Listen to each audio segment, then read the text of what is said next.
Michael Bever está acusado de 5 cargos de asesinato por el crimen ocurrido en el interior de su domicilio en 2015. Craig Price es un individuo violento, es un individuo muy violento. Prepárense para adentrarnos en el inquietante reino del crimen, donde la edad no es una barrera. Una alineación que demuestra que el mal puede acechar incluso en los lugares más inesperados, en las formas más inesperadas. Aquí están los 10 asesinos en serie más jóvenes de la historia. Número 1. Eric Smith. Eric Smith, nacido el 22 de enero de 1980, se hizo famoso por cometer un horrible crimen a una edad temprana. Con solo 13 años, Smith acabó brutalmente con la vida de un niño de 4 años llamado Derek Roby, en el condado de Steuben, Nueva York, en 1993. Este trágico suceso conmocionó a la comunidad y planteó profundas cuestiones sobre la capacidad de violencia en la adolescencia y las complejidades de la justicia penal juvenil. Aquel fatídico día, Eric Smith se encontró a Derek Roby caminando solo hacia un campamento de verano. Aprovechando la oportunidad, Smith atrajo al joven a una zona boscosa aislada. Allí, sometió a Derek a un vicioso y prolongado asalto. La naturaleza y brutalidad del crimen conmocionó a la comunidad local y provocó indignación e incredulidad. Tras el descubrimiento del cuerpo sin vida de Derek, se inició una persecución masiva. Eric Smith, con su característico pelo rojo y sus gafas, se convirtió en el principal sospechoso. Fue detenido poco después y no tardó en confesar el crimen. La confesión de Smith, unida a importantes pruebas forenses, no dejó lugar a dudas sobre su culpabilidad. En el momento del crimen, Smith solo tenía 13 años. Su corta edad provocó un intenso escrutinio del sistema de justicia juvenil. Todo el mundo quería saber si un niño de la edad de Smith era capaz de comprender plenamente la gravedad de sus actos. ¿Fue una decisión acertada someterle a los mismos criterios que se aplican a los delincuentes adultos, que tienden a convertirse en el centro de atención de los procedimientos judiciales? Tras un largo juicio, Smith fue declarado culpable y acusado de segundo grado. Su abogado defensor argumentó que debía ser juzgado como menor. Sin embargo, el tribunal dictaminó que era un adulto debido a la gravedad de su delito. Smith fue condenado a una pena de entre 9 años y cadena perpetua con posibilidad de libertad condicional. Tras cumplir 28 años de prisión, Smith fue puesto en libertad. Varios detalles importantes sobre el caso se revelaron cuando se entrevistó al abuelo de Smith. Su abuelo se hizo eco de las palabras de Eric. Vi al chico rubio y quise hacerle daño. Su abuelo estaba conmocionado por el crimen de su nieto, al igual que el resto del mundo. El caso de Smith ha suscitado desde entonces debates sobre la eficacia de la rehabilitación y el castigo adecuado para los delincuentes juveniles. Algunos sostienen que los adolescentes, con sus cerebros en desarrollo y su potencial de cambio, deberían tener la oportunidad de rehabilitarse y, en última instancia, reintegrarse en la sociedad. Craig Price, también conocido como el degollador de Warwick, es un criminal en serie convicto que se cobró muchas vidas. Ganó popularidad por los escalofriantes crímenes que cometió en Warwick, Rhode Island, a finales de 1980. Los crímenes de Price y las circunstancias que rodearon su caso siguen cautivando la atención pública y plantean interrogantes sobre la naturaleza del mal y las complejidades del sistema de justicia penal. Craig Price nació el 11 de octubre de 1973. Sus tendencias violentas se hicieron evidentes a una edad temprana, cuando empezó a cometer actos de crueldad contra los animales y a mostrar un comportamiento agresivo. Sin embargo, no fue hasta 1987, con tan solo 13 años, cuando Price se embarcó en una serie de brutales agresiones que conmocionaron a la comunidad. La primera víctima de Price fue Rebecca Spencer, una mujer de 27 años a la que encontró mientras hacía footing cerca de su casa. Price irrumpió en su casa, la atacó y abandonó su cuerpo sin vida. Menos de un año después, volvió a atacar, esta vez a una pareja del vecindario, Joan Heaton y sus 2 hijas, Jennifer y Melissa. Price irrumpió en su casa y agredió brutalmente a las 3 víctimas. El miedo se apoderó de la comunidad de Warwick mientras el criminal seguía en libertad. Finalmente, las sospechas recayeron sobre Craig Price, que tenía un historial de conducta violenta y había estado implicado anteriormente con la policía. Price fue detenido en 1989 después de que un testigo aportara información incriminatoria, y acabó confesando los crímenes. Lo chocante de los crímenes de Price no es solo su brutalidad, sino también la edad que tenía en el momento de cometerlos. Con solo 15 años, Price se convirtió en uno de los criminales en serie más jóvenes de la historia de Estados Unidos. Este hecho suscitó debates sobre la naturaleza de la violencia juvenil y la respuesta adecuada del sistema de justicia penal. Debido a su edad, Price fue condenado inicialmente como menor y sentenciado a cumplir condena en un centro de detención juvenil hasta que cumpliera 21 años. Sin embargo, sus tendencias violentas persistieron durante su reclusión y agredió a otros reclusos, llegando incluso a acabar con la vida de uno de ellos. En 1992, Price fue declarado culpable y condenado a una larga pena de prisión. Durante su encarcelamiento, Price ha sido una figura muy controvertida. Mostró escaso arrepentimiento por sus delitos y protagonizó nuevos incidentes violentos dentro de los muros de la prisión. A pesar de sus posibilidades de rehabilitación, las acciones y el comportamiento de Price han suscitado dudas sobre la posibilidad de su eventual puesta en libertad. Afortunadamente, Craig Price sigue encarcelado en una prisión de Rhode Island, cumpliendo las penas por sus crímenes. Número 3. Michael Hernández Michael. Hernández nació en febrero de 1988 en Miami, Florida. Al crecer, parecía ser un niño inteligente y bien educado, conocido por sus excepcionales habilidades académicas. Sin embargo, tras la fachada de normalidad, había problemas subyacentes que más tarde contribuirían a un crimen horrible. En 2004, a la edad de 14 años, Hernández cometió un crimen brutal que conmocionó a la nación. Atrajo a su compañera de clase, Jamie Goff, a un baño de la escuela secundaria Southwood en Miami. Allí, Hernández agredió a Goff con un cuchillo y acabó con su vida. El horrible estado del crimen y la corta edad de la víctima y del autor conmocionaron a la comunidad. El móvil del crimen de Hernández ha sido objeto de especulaciones y análisis.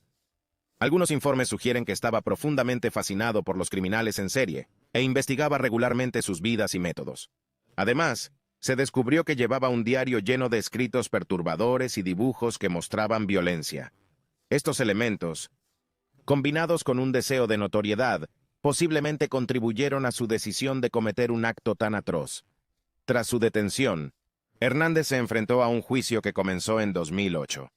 La acusación presentó pruebas convincentes, como grabaciones de vigilancia y testimonios de compañeros de clase que demostraban la premeditación de Hernández y la naturaleza calculada de su crimen.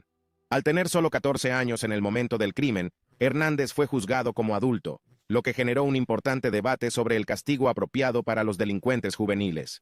En 2008, el tribunal declaró a Hernández culpable de primer grado. El joven criminal fue condenado a cadena perpetua sin posibilidad de libertad condicional. Se le llenaron los ojos de lágrimas al oír la terrible sentencia. La sentencia reflejaba la gravedad de su delito, y el juez estaba bastante convencido de que suponía una amenaza significativa para la sociedad. La decisión de condenar a cadena perpetua a un delincuente juvenil fue muy controvertida. Llamó la atención sobre los retos a los que se enfrenta el sistema de justicia juvenil, el potencial de rehabilitación y el equilibrio adecuado entre castigo y redención. Desde su condena, Hernández hizo varios intentos de apelar su sentencia y conseguir que fuera anulada. Alegó que debía tenerse en cuenta su edad. Sin embargo, nunca tuvo la oportunidad de salir de la cárcel y en 2021, a la edad de 31 años, falleció entre rejas. Según la autopsia, Hernández padecía obesidad mórbida, medía 1,70 y pesaba 75 kilos y sufría disritmia cardíaca.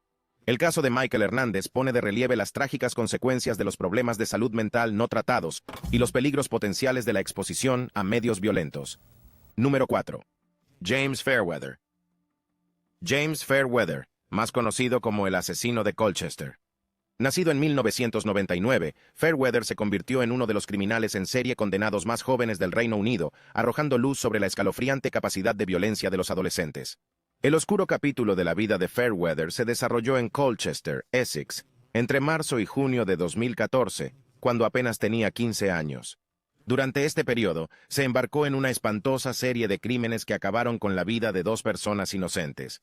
La primera víctima fue James Atfield, un hombre de 33 años que sufría daños cerebrales y era conocido por pasar tiempo en los parques de la ciudad. Fairweather atacó salvajemente a Atfield, atacándolo brutalmente con un cuchillo más de 100 veces. A la mañana siguiente, un transeúnte horrorizado descubrió el cuerpo sin vida de Atfield, lo que conmocionó a la comunidad. Solo 2 meses después, Fairweather volvió a atacar a otra víctima desprevenida. Esta vez, su objetivo era Najid Al-Manaya, una estudiante saudí de 31 años que se dirigía a pie a la Universidad de Essex. Fairweather la emboscó, la asaltó con un cuchillo y la abandonó cruelmente a su suerte en el camino. La serie de brutales crímenes sumió a Colchester en un estado de miedo y pánico, mientras los residentes se enfrentaban a la aterradora realidad de que un joven adolescente, aparentemente sin pretensiones, pudiera cometer actos tan atroces. La policía trabajó incansablemente para detener al criminal, sin dejar piedra sin remover en su investigación. En un giro del destino, la captura de Fairweather se produjo a raíz de sus escalofriantes fanfarronadas y amenazas a un amigo. Alarmado por sus inquietantes declaraciones, el amigo las denunció valientemente a las autoridades, lo que condujo a la detención de Fairweather en junio de 2014. Durante el interrogatorio policial, Fairweather confesó sus crímenes, lo que reforzó aún más su culpabilidad. Dijo que oía voces que le decían que hiciera un sacrificio. En 2015, Fairweather fue juzgado y condenado por 2 cargos. El juez reconoció la gravedad y brutalidad de sus actos, y Fairweather fue condenado a 27 años. El tribunal reconoció que suponía un riesgo significativo para la población, un escalofriante recordatorio de la capacidad destructiva que acecha a un individuo tan joven. El nombre de James Fairweather quedará asociado para siempre a un oscuro capítulo de la historia de Colchester. Sus crímenes sirven de escalofriante recordatorio de que el mal puede surgir de fuentes inesperadas y de que la vigilancia, la empatía y las medidas preventivas son esenciales para garantizar la seguridad y el bienestar de las comunidades. 5. Edmund Kemper. Edmund Kemper, también conocido como Co-Ed Killer, es un infame criminal en serie estadounidense que cometió una serie de horribles crímenes en los años 1970. Sus espeluznantes actos de violencia y la escalofriante naturaleza de sus crímenes le han convertido en uno de los criminales en serie más conocidos y estudiados de la historia. Nacido en 1948 en Burbank, California, Kemper mostró un comportamiento perturbador desde muy joven. Tenía una relación perturbada con sus padres, en particular con su madre, hacia la que guardaba un profundo resentimiento. Sus espeluznantes actos de violencia y la escalofriante naturaleza de sus crímenes le han convertido en uno de los criminales en serie más conocidos y estudiados de la historia. Nacido en 1948 en Burbank, California, Kemper tuvo una relación problemática con sus padres, en particular con su madre, a la que detestaba. La infancia de Kemper estuvo marcada por fantasías violentas y por torturar y quitar la vida a animales, lo que suele considerarse una señal de advertencia de futuras tendencias violentas. La ola de crímenes de Kemper comenzó en 1964, cuando solo tenía 15 años. Acabó con la vida de sus 2 abuelos, disparó a su abuela y atacó a su abuelo con un cuchillo. Kemper afirmó más tarde que estos actos se debían a su deseo de ver qué se sentía al quitar la vida a alguien y tener el control sobre la vida y la muerte. Tras pasar años en una institución psiquiátrica, Kemper fue puesto en libertad en 1969. A pesar de la preocupación de los psiquiatras por su potencial violento. Trágicamente, sus temores estaban justificados, ya que Kemper cometió una serie de crímenes brutales a principios de 1970. Sus víctimas eran principalmente mujeres jóvenes, lo que le valió el apodo de asesino mixto. Kemper solía recoger a estudiantes universitarias que hacían autostop y las llevaba a lugares apartados, donde las estrangulaba y descuartizaba.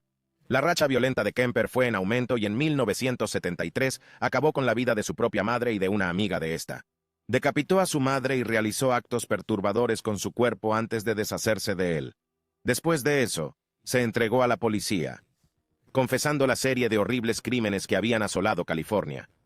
En 1973, Kemper fue declarado culpable de 8 cargos de primer grado.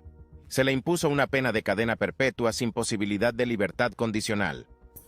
A pesar de sus atroces crímenes, Kemper ha sido un tema intrigante para investigadores y psicólogos debido a su alto nivel de inteligencia y su naturaleza elocuente. Durante su estancia en prisión, Kemper ha colaborado con expertos en perfiles psicológicos y criminológicos, lo que le ha permitido conocer mejor su mente y las motivaciones de sus crímenes. Su caso ha contribuido a nuestra comprensión de los criminales en serie. Número 6. Alyssa Bustamante. Alyssa Bustamante nació en 1994 en Missouri. Se hizo conocida por cometer un horrible crimen a una edad temprana que conmocionó a toda la nación. El 21 de octubre de 2009, cuando solo tenía 15 años, Bustamante agredió brutalmente a su vecina de 9 años, Elizabeth Alton, en su barrio de St. Martins. Bustamante atrajo a Elizabeth al bosque, la estranguló y luego procedió a agredirla con un cuchillo. Después de quitarle la vida, enterró el cuerpo de Elizabeth en una fosa poco profunda e intentó ocultar las pruebas de su crimen. El verdadero motivo de las acciones de Bustamante se reveló más tarde durante su juicio, según el testimonio de que tuvo una infancia problemática llena de abandono y abusos. Tuvo problemas de salud mental, como depresión y autolesiones. Bustamante también había mostrado una inquietante fascinación por la muerte y la violencia, como demuestran sus escritos y dibujos. La espeluznante naturaleza del crimen y la corta edad de Bustamante suscitaron un debate nacional sobre el castigo apropiado para los delincuentes juveniles. Algunas personas abogaron por la indulgencia, teniendo en cuenta su edad y la posibilidad de rehabilitación. Por otro lado, la mayoría creía que la gravedad del delito exigía un castigo más severo. En 2012, Bustamante se declaró culpable de acción criminal armada y en segundo grado. Fue condenada a cadena perpetua con libertad condicional en 2024. El caso de Bustamante llamó la atención sobre la importancia de la intervención temprana y el apoyo a la salud mental de los jóvenes con problemas del país. También puso de relieve la necesidad de recursos accesibles y de un enfoque integral para abordar los problemas subyacentes que pueden conducir a actos de violencia extrema. El crimen de Bustamante fue innegablemente horrendo, y curiosamente, esa noche había escrito un diario en el que documentaba el espantoso suceso. Desde su condena, Bustamante ha seguido siendo el centro del interés y el escrutinio públicos. Algunos sostienen que su corta edad en el momento del crimen y su rehabilitación deberían tenerse en cuenta para una posible reducción de su condena. Otros sostienen que el castigo es adecuado dada la gravedad de sus actos. 7. T.J. Lane, cuyo nombre completo es Thomas T.J. Michael Lane III, es un delincuente convicto que saltó a los titulares por perpetrar un tiroteo mortal en una escuela que conmocionó a Estados Unidos. Nacido el 19 de septiembre de 1994, Lane creció hasta convertirse en uno de los delincuentes adolescentes más violentos del mundo. El violento ataque de Lane cambió la vida de las familias de las víctimas y llamó la atención sobre el problema de la seguridad en las escuelas. El 27 de febrero de 2012, cuando solo tenía 17 años, Lane abrió fuego en el Instituto Chardon de Chardon, Ohio. Armado con un revólver del calibre 22, disparó contra los estudiantes que se encontraban en la cafetería durante el desayuno. Lane disparó mortalmente a 3 estudiantes e hirió a otros 3. Las víctimas fueron identificadas como Daniel Parmatore, Demetrius Hewlin y Russell King Jr. El motivo del ataque de Lane sigue siendo objeto de especulación y debate. Algunos informes sugieren que estaba motivado por agravios personales o sentimientos de resentimiento, mientras que otros señalan que la violencia de Lane y su difícil vida familiar contribuyeron a la complejidad del caso.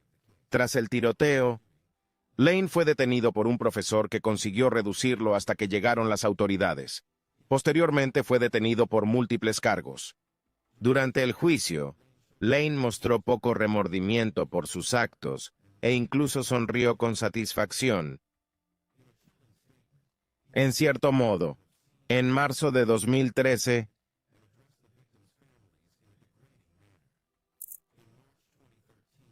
Lane fue declarado culpable de todos los cargos que se le imputaban y condenado a cadena perpetua sin posibilidad de libertad condicional. El juez describió sus acciones como pura maldad y enfatizó la necesidad de proteger a la sociedad de alguien capaz de tal violencia. El tiroteo del Instituto de Chardon conmocionó a todo el país.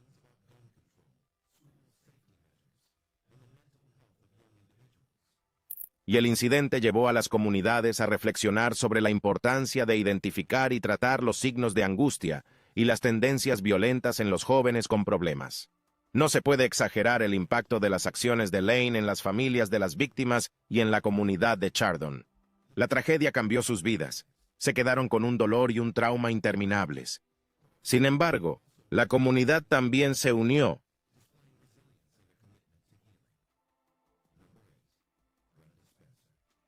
El nombre de Brenda Ann Spencer está ligado para siempre a un trágico suceso que conmocionó a la nación y llamó la atención sobre los complejos problemas de la salud mental y el acceso a las armas de fuego. Nacida el 3 de abril de 1962 en San Diego, California, las acciones de Spencer el 29 de enero de 1979 dejaron una huella imborrable y suscitaron profundos interrogantes sobre las motivaciones de tales actos de violencia.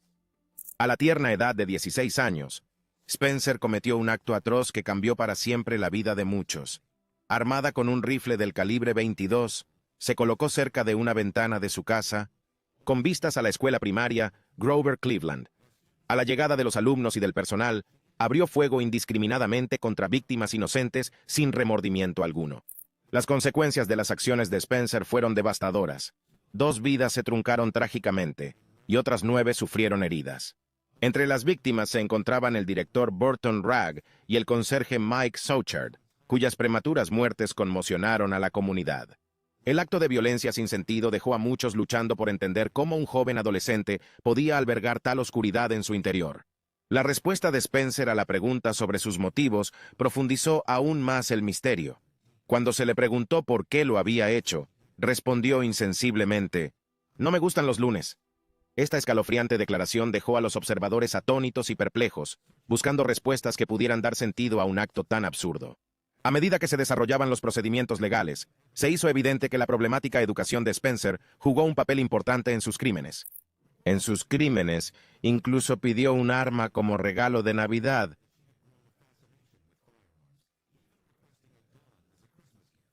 Que lamentablemente su padre le concedió. En 1980, Spencer fue juzgada por sus crímenes. Fue declarada culpable de múltiples delitos, entre ellos quitar la vida a personas y múltiples cargos de agresión con arma mortal. Dada su condición de menor en el momento de los hechos, fue condenada a una pena de entre 25 años y cadena perpetua. A pesar de los numerosos recursos interpuestos a lo largo de los años, la condena de Spencer se ha mantenido y sigue entre rejas. Su caso recuerda las consecuencias de largo alcance de los actos violentos y la importancia de abordar los problemas de salud mental en una fase temprana.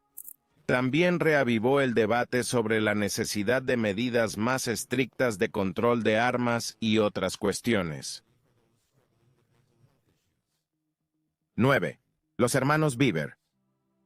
Robert Bieber y Michael Bieber son dos individuos implicados en un horrible y trágico crimen que conmocionó a la comunidad de Broken Arrow, Oklahoma, en 2015.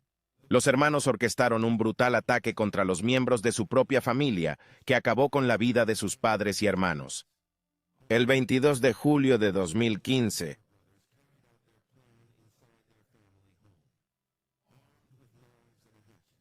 lanzaron un despiadado ataque contra sus padres, David y April Bieber, así como contra sus hermanos menores.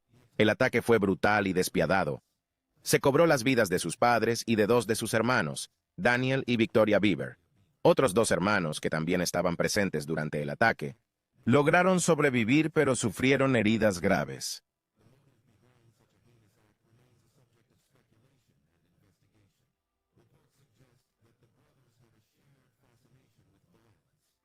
Durante el interrogatorio, Michael Bieber reveló detalles inquietantes sobre los hechos ocurridos durante el trágico incidente.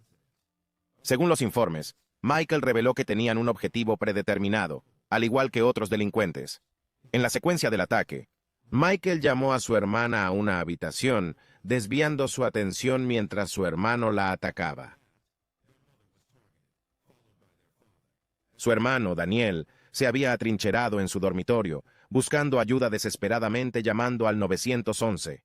Trágicamente, Michael engañó a Daniel afirmando falsamente que Robert también iba tras él e instándole a abrir la puerta para ponerse a salvo. Daniel, confiando en las palabras de su hermano, permitió la entrada de Michael, desconectando sin saberlo la llamada 911 en el proceso. Robert le siguió rápidamente, decidido a completar el horrible acto. La hermana mayor consiguió escapar y se refugió en el exterior, lo que provocó la activación de la alarma de la casa. Sin embargo, Michael no tardó en desactivar la alarma y volver a meterla en casa por la fuerza, sometiéndola a más violencia. Mientras tanto, dos hermanos menores de 5 y 7 años, que habían estado empleando la manipulación, les convencieron para que desbloquearan la puerta bajo el falso pretexto de que Robert estaba atacando a todos. Trágicamente, Michael procedió a acabar con la vida de su hermano de 7 años, mientras Robert agredía al hermano de 5. Afortunadamente, un golpe en la puerta interrumpió la brutalidad en curso. La policía no tardó en llegar, gracias a la desesperada llamada de auxilio de Daniel, deteniendo así la violenta juerga. Tras su detención, Robert y Michael Bieber